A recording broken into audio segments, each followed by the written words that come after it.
خواتي خواتاتي اهلا وسهلا مرحبا بكم يا جماعة الخير مساء الخير عليكم زلف اللون والسلام عليكم. J'espère que vous allez bien, j'espère que vous vous portez bien. Il y a de cela 48 heures maintenant à peu près, une grosse polémique a éclaté en Algérie, une de plus, une de trop. Voilà, parce que nous sommes quand même le fabricant numéro un mondial des polémiques.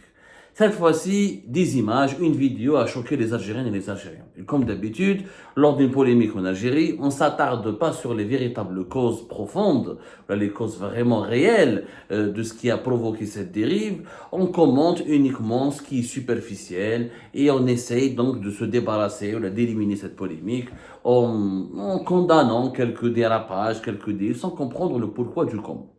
Il s'agit d'une vidéo d'un jeune Algérien qui se prosterne, qui s'agenouille devant le poster d'Abdelmajid Tebboune.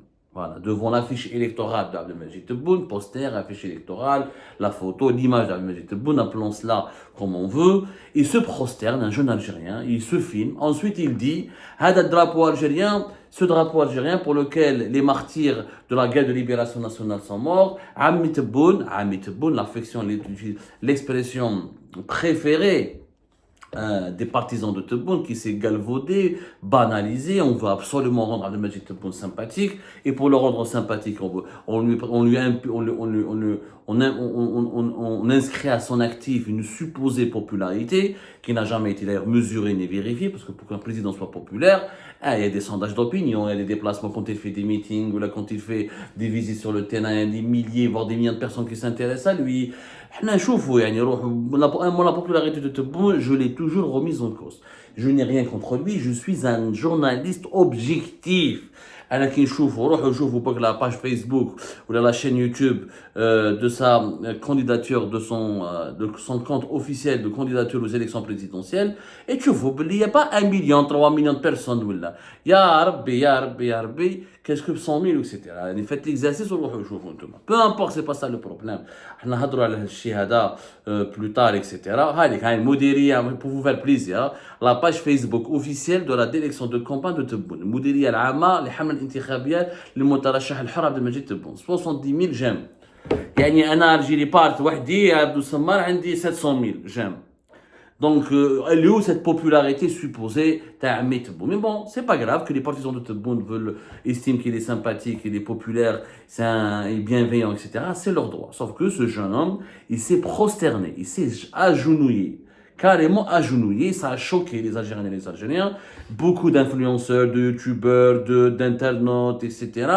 On dit que ça se fait pas, yani, c'est grave, yani, vraiment, c'est s'agenouiller, se prosterner devant un poster, devant une affiche électorale, devant une photo, ça nous rappelle, yani, ce qu'il y a de plus moyenâgeux.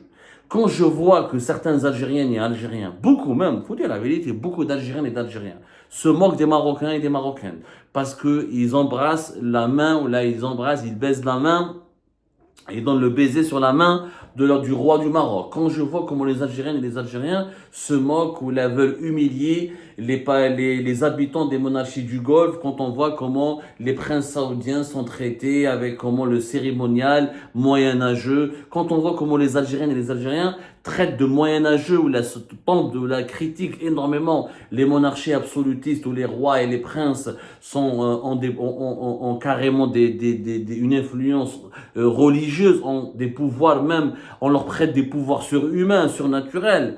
Et bien, dans leur propre pays, ils oublient qu'il y a des pratiques encore plus moyenâgeuses, encore plus arriérées, plus archaïques que ce jeune Algérien. Donc voilà, la polémique a éclaté. Il se prosterne, il dit il reprend les éléments du langage des partisans du deuxième mandat de Abdelmajid Tebboune et les partisans d'Abdelmajid Tebboune. Il reprend les mêmes arguments. Abdelmajid Tebboune, défenseur de la souveraineté nationale, défenseur de l'honneur et des valeurs des martyrs de la guerre de libération nationale, défenseur de la sécurité nationale, défenseur du sacrifice national. C'est les mêmes éléments de langage. Quand la polémique a éclaté, rapidement la direction de campagne d'Abdelmajid Tebboune a réagi pour dénoncer ce geste dont elle se démarque. Elle a dit qu'elle se démarquait de ce geste extrêmement grave, humiliant. Et elle rappelle qu'Abdelmajid Tebboune n'est pas d'accord avec ce genre de comportement et ses attitudes. On a tous dénoncé ce jeune. Ce jeune Algérien, il a été dénoncé par tout le monde. À la vidéo, c'est pas la peine parce que elle est vraiment, c'est une vidéo extrêmement moche, extrêmement terrible. Elle est extrêmement باش نقول لكم يعني elle est extrêmement inquiétante. صراحة يعني le jeune هذاك il est je sais pas comment vous je ne comprends pas. Alors maintenant c'est les théories du complot. C'est les théories du complot qui circulent. On essaie de nous faire croire que ce jeune est manipulé par des forces, je ne sais pas laquelle, étrangères ou la nationale ou la malabelèche des forces maléfiques, etc. Que on l'a payé pour faire ça, on l'aurait payé pour justement pour rappeler certaines pratiques arriérées. D'abord, on ne sait jamais. À l'époque de Bouteflika, on utilisait le cadre de Abdelaziz Bouteflika. Il était arboré partout, affiché partout, durant les cérémonies officielles, durant certaines cérémonies non officielles, mais de certaines organisations de la société civile et des organisations de masse. Il y avait effectivement une utilisation abusive et humiliante du portrait et du cadre de Abdelaziz Bouteflika. Mais je n'ai pas vu à l'époque de Abdelaziz Bouteflika un jeune ou un citoyen algérien ou une algérienne qui se prosterne devant l'image, devant l'affiche électorale. Il y a eu en 2014 une image qui avait suscité aussi la polémique en Algérie, c'était un Algérien qui s'est abaissé, pour embrasser, il a embrassé le portrait de Abdelaziz Bouteflika. Mais que l'affiche soit placée sur une certaine hauteur et qu'un Algérien ou qu'une Algérienne se prosterne, هذه ما صارتلناش. أنا ما شفتهاش في وقت بوتفليقة. وإذا راني غلط, prière de me corriger. Mais du coup, on ne s'est pas attaqué aux véritables causes profondes de cette polémique. Comment se fait-il que ce jeune a eu l'idée, ou la folie, appelons-la, ou le délire de faire ce qu'il a fait? C'est-à-dire d'enregistrer une vidéo, de la diffuser massivement. Elle a été reprise par les médias internationaux. Je ne fais un moment. يعني elle a circulé énormément. شوفوا يا جماعة الخير. في الأرض وتحيا الوطن. تحيا أمريكا. تحيا أمريكا.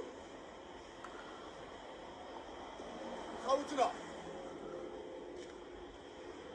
يعني يموت واقف وتبون ما زالوا واقف على الجيري. وتحيا عمي تبون. هاد العلم هذا ماتوا عليه الشهداء وعمي تبون ما زالوا واقف عليه. تبون في الارض. وتحيا. Donc l'image elle est extrêmement choquante. Nous avons quelqu'un qui se prosterne devant une affiche. Franchement, c'est un peu grave. Ça nous rappelle شغل الجاهلية كما نقولوا احنا بالعربية الفصحى يعني الجاهلية. L'époque des païens. C'est une cérémonie païenne, mais vraiment païenne. C'est-à-dire c'est quelqu'un qui on est dans l'adoration. On n'est plus dans la chita, dans la complaisance, dans le soutien. On n'est plus dans l'obséquiosité. Ce n'est plus de l'esclavage. C'est carrément de l'adoration. Bien sûr, la direction de campagne de Tebboune a dénoncé. Elle a dit qu'elle était contraire et s'oppose, qu'elle est contre et que ses pratiques sont contraires aux valeurs de Tebboune. Très bien. Le jeune Hada, on ne l'a jamais interrogé. J'aimerais bien savoir pourquoi la presse algérienne ne l'interroge pas. Pour essayer de comprendre pourquoi psychologiquement il a fait ça. On essaie de nous faire croire aujourd'hui que c'était un coup monté, que des gens l'ont payé ou l'ont drogué pour faire ça, afin de nuire à l'image de Tebboune, pour que Tebboune cesse d'être sympathique et cesse d'inspirer la sympathie auprès de la population algérienne, et pour que la population algérienne le perçoive comme un dictateur et un tyran. Mais pourquoi on ne pose pas la véritable question? Comment on en est arrivé là? Si ce jeune n'est pas drogué, si ce jeune n'est pas un fou, si ce jeune n'est pas un déséquilibré psychologique, d'ailleurs on n'a pas les preuves qu'il y a un déséquilibré, que c'est un drogué ou qu'il a été payé. Tout ce que je sais, c'est que cette scène s'est bel et bien déroulée en Algérie en pleine campagne électorale. Et pourquoi on ne se poserait pas la question suivante? Est-ce que ça ne serait pas la conséquence de cette chita institutionnalisée, de ce culte de la personnalité que nous avons institutionnalisé en Algérie? Depuis 2020, depuis l'arrivée de Tebboune au pouvoir, depuis la fin du Hirak, notamment la répression totale du Hirak vers le début de l'été 2021, et depuis l'instauration d'une répression totale de la liberté d'expression, des libertés publiques et individuelles, du droit de critiquer, du droit de caricaturer, du droit de dessiner les dirigeants politiques algériens, du droit de rire sur eux. Depuis 2021, rappelez-vous, il n'y a plus de critiques, il n'y a plus de presse satirique, il n'y a plus de journaux indépendants, il n'y a plus de médias indépendants, il n'y a plus de débats contradictoires. On ne peut plus rien dire sur le président de la République. Il y avait un culte, il y avait le cadre. Mais il y avait Dilam, il y avait Watan, il y avait Liberté, le soir d'Algérie, Algérie Focus, Algérie Part, tout sur l'Algérie. Il y avait une pluralité d'opinions. Il y avait les émissions d'Anastah, في KBC, il y avait واش قالوا في الجورنال الجماعه اللي كانوا يديروا في الجزائريه journal Gosto.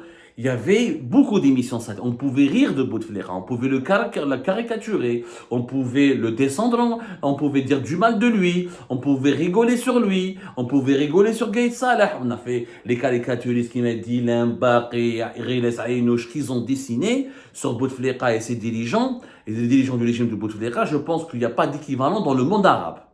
Et même sur le continent africain, il y a très peu de pays africains où il y avait autant de liberté de critiquer, de dessiner, même de tourner en dérision les dirigeants politiques et militaires. Même s'il y avait des procès plus tard, etc.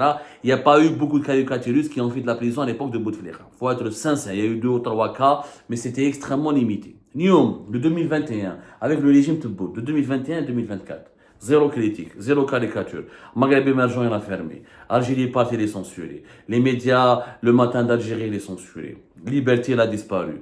Dilemme, on n'entend plus parler. Les Riles Aïnouch, Mouskin, exilés et condamnés à des longues peines de prison ferme. Kamel Daoud ne fait plus de quitter l'Algérie, il fait plus de chronique. Kamel Daoud en 2014, j'étais rédacteur en chef d'Algérie Focus. Il a publié une chronique où il a dit que Bouteflika finira par être pendu sur une place publique. Il n'a pas jamais été inquiété, il n'a jamais été emprisonné. C'était un défi Algérie Focus, j'étais moi-même le rédacteur en chef. Il n'a jamais été inquiété ni emmerdé. Allez-y voir aujourd'hui si quelqu'un écrira la même, si Kamel Daoud va dire la même chose de Abdelmajid Tebboune. Comment il sera traité? Comment il sera, quel sort lui sera-t-il réservé? الحبس direct, la prison directe. على ما نقولوش la vérité, انه هذا le comportement des gens qui se prosternent a été aussi provoqué par un conditionnement médiatique depuis 3 ans de la population algérienne. Depuis 3 ans, la population algérienne, elle n'entend qu'un seul son de cloche, qu'un seul discours, pas de critique, elle ne voit plus de caricature, il n'y a plus de séries sur la critique, des séries des sarcasmes, sarcastiques, satiriques. On ne peut plus dire du mal, ni se rigoler, ni rire, ni tourner en dérision, ni se moquer des dirigeants politiques. Il y a un culte de la personnalité qui a été instauré à l'époque du régime Tebboune qui est pire que celui de l'époque de Bouteflika. Pour Bouteflika, il y avait le cadre, puis il y avait une pluralité, il y avait les réseaux sociaux, il y avait Internet, il y avait les médias publics, les médias électroniques et les médias privés qui s'exprimaient sur la scène publique. Ce n'est plus le cas aujourd'hui. Aujourd'hui, il y a le jeune. Pourquoi on lui dit, moi, je ne sais pas pourquoi il a fait ça. Ça n'a rien à voir avec la drogue. Même s'il est drogué, la drogue n'est qu'un élément aggravant, peut-être, n'est qu'un élément qui a jeté encore le trouble, qui a ou le désordre dans sa tête.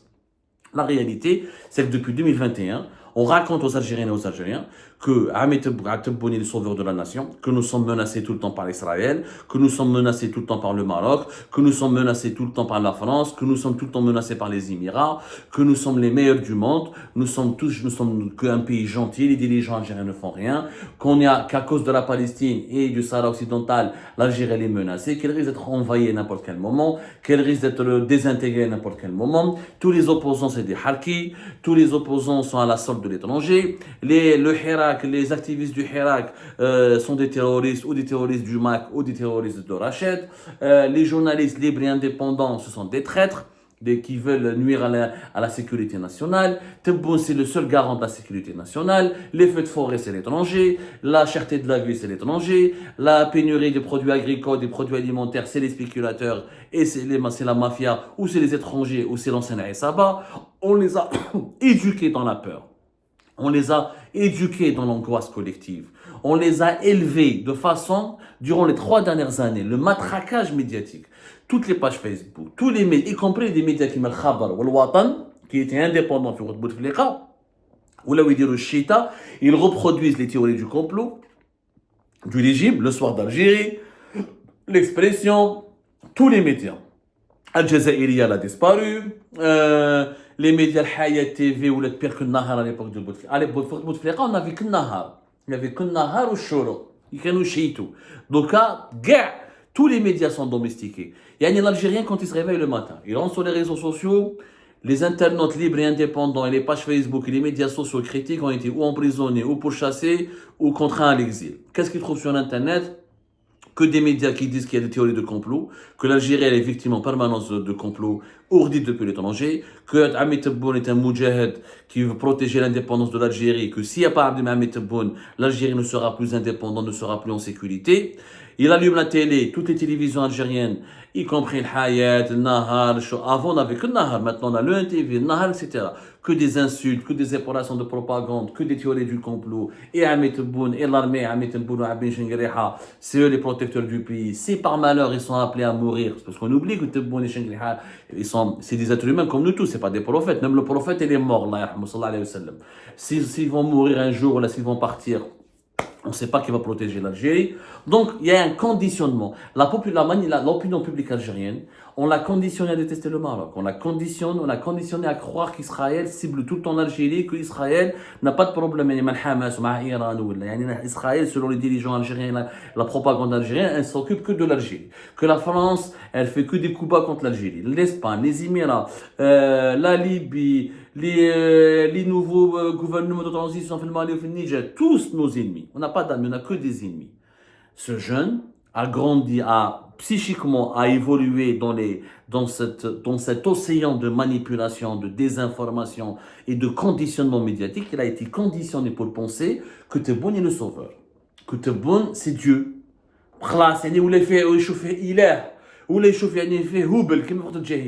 C'est pour ça qu'il s'est prosterné. Il ne s'est pas prosterné parce que c'est un drogué, ou là c'est un malfamé, ou là il a besoin d'un billet. Il s'est prosterné parce que c'est un Algérien ignorant qui a perdu sa capacité d'esprit critique, il a perdu sa capacité de réfléchir, et il est conditionné jour et nuit par la propagande qui lui dit que son pays est en danger permanent et le seul sauveur, c'est l'actuel président de la République. C'est le chef d'État actuel. C'est le seul sauveur. Le vrai, s'il n'y a pas Ahmed Tebboune, il y aura. Ils essayent tout le temps de nous faire croire que s'il n'y a pas de deuxième mandat, que si Ahmed Tebboune ne reste pas au pouvoir, l'Algérie, carrément, elle est menacée dans sa propre existence. Les Français veulent la diviser, les Israéliens veulent l'envahir, les Marocains veulent annexer une région, veulent la détruire, les Émiratis veulent la faire éclater.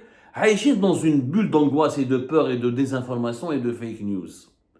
Et toute personne qui s'oppose à cette propagande, qui apporte d'autres chiffres, d'autres réalités, qui met sur le tapis, qui met sur la table d'autres grilles de lecture, d'autres analyses avec d'autres faits et d'autres informations, ces gens-là, ils sont tous des traîtres, des harkis, payés à la solde de l'étranger.